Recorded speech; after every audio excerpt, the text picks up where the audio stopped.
साल 1998 राजस्थान के रेगिस्तान में एक मशरूम क्लाउड उठता है। दुनिया देखती रह जाती है। यह सिर्फ एक धमाका नहीं था, यह एक ऐलान था। एक जमाने में गुलामी से आजादी के लिए जूझता हुआ देश अब दुनिया के सामने एक न्यूक्लियर पावर बनकर आया था। यहां तक का सफर लंबा और मुश्किल था, चुनौतियों, असफलताओं और आखिरकार जीत से भरा। यह उसी सफर की कहानी है, एक ऐसे देश के विजन, साहस और दृढ़ता का प्रमाण जो अपनी तकदीर खुद लिखना चाहता था। भारत की न्यूक्लियर कहानी शुरू होती है दूसरे विश्व युद्ध के बाद। हिरोशिमा और नागासाकी की तबाही ने एटम की विनाशकारी शक्ति की याद दिलाई। इस विनाश ने दुनिया को हिलाकर रख दिया और यह स्पष्ट कर दिया कि परमाणु ऊर्जा का उपयोग कितना खतरनाक हो सकता है। लेकिन इस तबाही के बीच कुछ नेताओं ने इस शक्ति में एक अवसर देखा। जवाहरलाल नेहरू जैसे नेताओं ने एक मौका देखा। नेहरू ने महसूस किया कि अगर इस शक्ति का सही तरीके से और जिम्मेदारी से उपयोग किया जाए तो यह एक नए स्वतंत्र भारत के विकास में महत्वपूर्ण भूमिका निभा सकती है। उन्होंने एक ऐसा भविष्य देखा जहां इस शक्ति का जिम्मेदारी से इस्तेमाल करके एक नए आजाद देश का विकास हो सकता है। नेहरू का दृष्टिकोण था कि विज्ञान और प्रौद्योगिकी के माध्यम से भारत को आत्मनिर्भर बनाया जा सकता है। नेहरू को एक समान सोच वाला साथी मिला होमी भाभा में, एक प्रतिभाशाली वैज्ञानिक। भाभा ने भी इस दृष्टिकोण को साझा किया और भारत के विकास के लिए न्यूक्लियर एनर्जी की क्षमता को समझा। भाभा ने भारत के विकास के लिए न्यूक्लियर एनर्जी की क्षमता को समझा। उन्होंने महसूस किया कि न्यूक्लियर एनर्जी न केवल ऊर्जा की जरूरतों को पूरा कर सकती है, बल्कि विज्ञान और प्रौद्योगिकी के क्षेत्र में भी भारत को अग्रणी बना सकती है। साथ मिलकर उन्होंने भारत के न्यूक्लियर प्रोग्राम की नींव रखी, जो देश के वैज्ञानिक और तकनीकी विकास के लिए एक महत्वपूर्ण कदम था। उन्होंने महसूस किया कि न्यूक्लियर एनर्जी का उपयोग केवल ऊर्जा उत्पादन के लिए नहीं, बल्कि चिकित्सा, कृषि और उद्योग में भी किया जा सकता है। 1948 में एटॉमिक एनर्जी कमीशन की स्थापना की गई, जो भारत के न्यूक्लियर प्रोग्राम का पहला महत्वपूर्ण कदम था।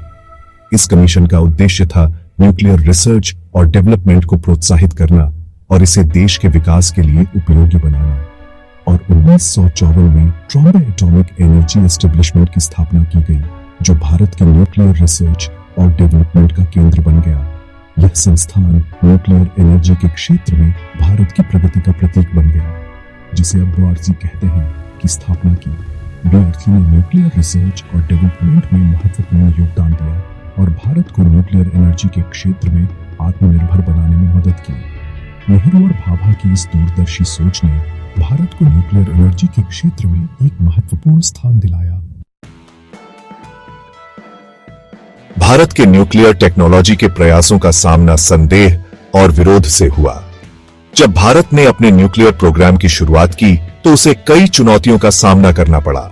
देश के भीतर और बाहर दोनों जगहों से विरोध की आवाजें उठीं। कई लोगों को डर था कि न्यूक्लियर टेक्नोलॉजी का उपयोग सैन्य उद्देश्यों के लिए किया जाएगा, जिससे क्षेत्रीय और वैश्विक स्थिरता को खतरा हो सकता है। शीत युद्ध अपने चरम पर था और इस समय अंतर्राष्ट्रीय राजनीति में तनाव और अविश्वास का माहौल था।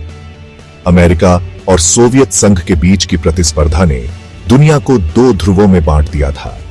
इस विभाजन ने न्यूक्लियर टेक्नोलॉजी के विकास को और भी जटिल बना दिया और दुनिया न्यूक्लियर पावर वाले और बिना न्यूक्लियर पावर वाले देशों में बंटी हुई थी। न्यूक्लियर पावर वाले देश अपनी शक्ति और प्रभुत्व को बनाए रखने के लिए हर संभव प्रयास कर रहे थे, जबकि बिना न्यूक्लियर पावर वाले देश अपनी सुरक्षा और संप्रभुता के लिए चिंतित थे। गुटनिरपेक्ष नीति वाला भारत इस विभाजन का हिस्सा बनने से इनकार कर दिया। भारत ने गुटनिरपेक्ष आंदोलन का नेतृत्व किया, जो शीत युद्ध के दोनों ध्रुवों से स्वतंत्र रहना चाहता था। नेहरू का मानना था कि भारत को अपनी स्वतंत्र नीति अपनानी चाहिए और किसी भी बाहरी दबाव के आगे नहीं झुकना चाहिए। भारत पर अपने न्यूक्लियर इरादों को छोड़ने का दबाव बढ़ता गया, प्रतिबंध लगाए गए और अंतर्राष्ट्रीय समुदाय ने भारत को न्यूक्लियर टेक्नोलॉजी से दूर रखने के लिए हर संभव प्रयास किया। लेकिन भारत ने अपने संकल्प को नहीं छोड़ा और अपने न्यूक्लियर प्रोग्राम को जारी रखा। टेक्नोलॉजी देने से मना कर दिया गया, लेकिन भारत अडिग रहा। भारत ने अपने वैज्ञानिकों और इंजीनियरों की मदद से स्वदेशी तकनीक विकसित करने का निर्णय लिया। इसने आत्मनिर्भरता की दिशा में एक महत्वपूर्ण कदम उठाया और दिखाया कि वह किसी भी चुनौती का सामना करने के लिए तैयार है। नेहरू को एटॉमिक एनर्जी की शांतिपूर्ण क्षमता और भारत के विकास के लिए इसके महत्व पर विश्वास था।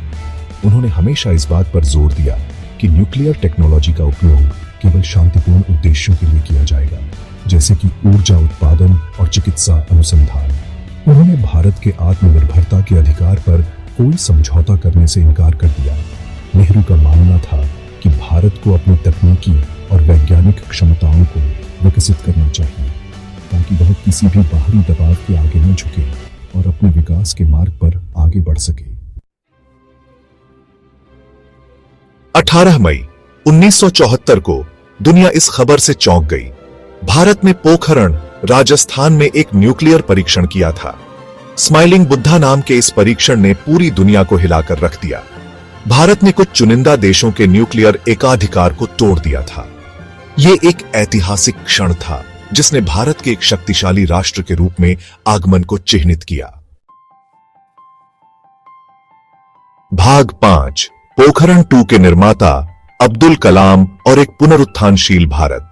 इसके बाद के दशकों में भारत ने अपनी न्यूक्लियर क्षमताओं को और निखारा। पोखरण परीक्षणों ने भारत को एक नई पहचान दी, जिससे उसकी वैश्विक स्थिति मजबूत हुई।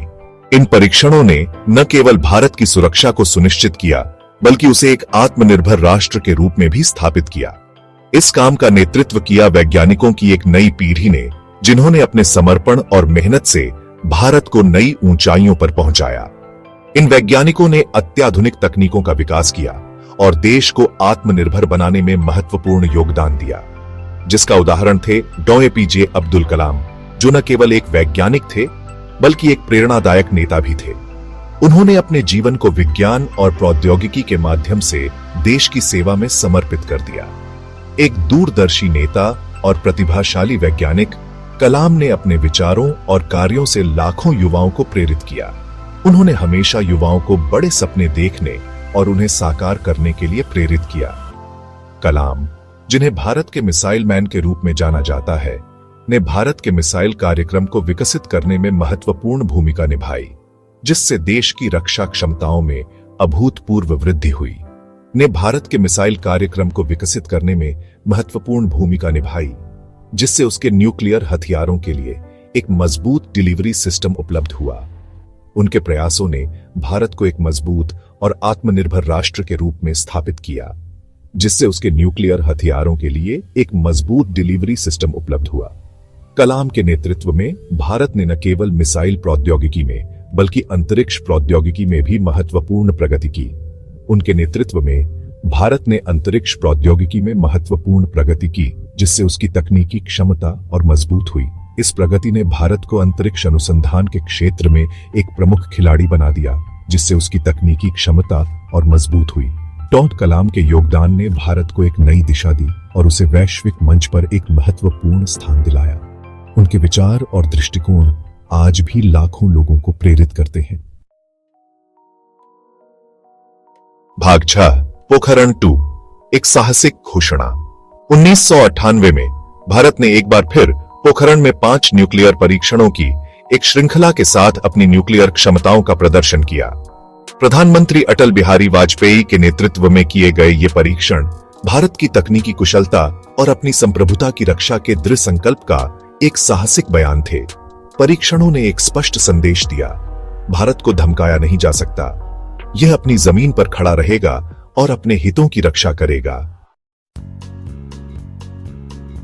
भाग 7, भारत का न्यूक्लियर सिद्धांत, शांति और जिम्मेदारी। भारत का न्यूक्लियर कार्यक्रम आक्रामकता के बारे में नहीं है, यह जिम्मेदारी के बारे में है।